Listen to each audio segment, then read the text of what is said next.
This video will give you an overview of the new measurement capabilities in Photoshop CS3 Extended. As you can see, I have a radiology image of a knee open, and I want to measure certain features within this image. The first thing I need to do is set the measurement scale of the image. I can do this by going to Analysis, Set Measurement Scale, Custom. There are two ways to set the measurement scale. The first is if I know the entire width or height of an image in Photoshop. Let's say that I know that the width of this image is 1714 pixels, and I know that that's 7 inches. I can simply type those values into these boxes here and select OK.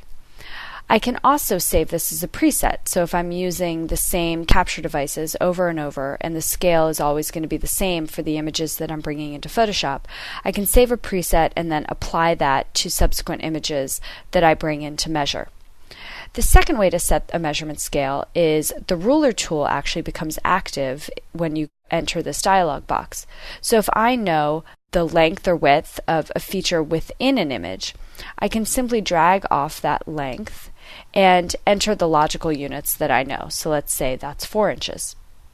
So I'm going to go back to the case where I've created a preset for this radiology device where I know that the width is 1714 equals 7 inches. When I select that, you can see that the measurement scale has been set.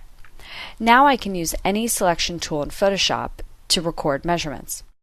Let's say I want to measure the area of this part of the image.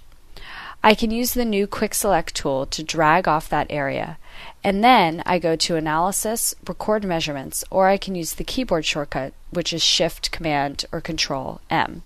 When I record a measurement, the measurement log pops up and shows me all the data that I've recorded. There are quite a number of calculations that Photoshop can record.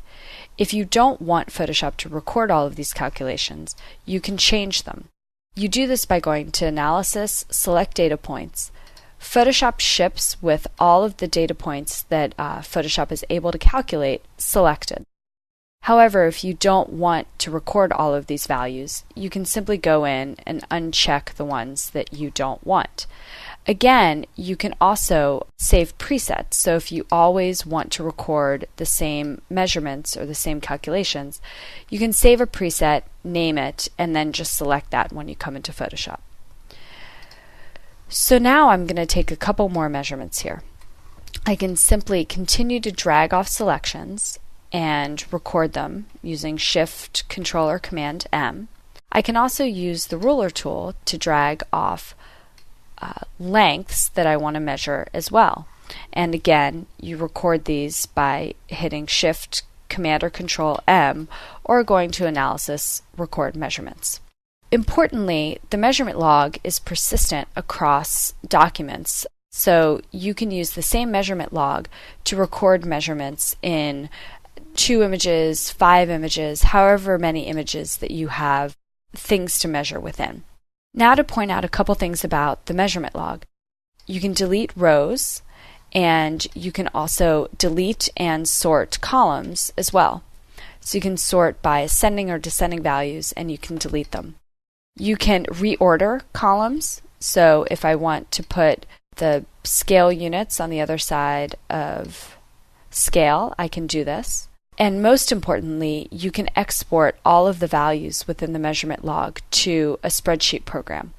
There are 2 ways to do this. If you just want to export a couple rows or columns of values, you select those and then press Export Selected Measurements.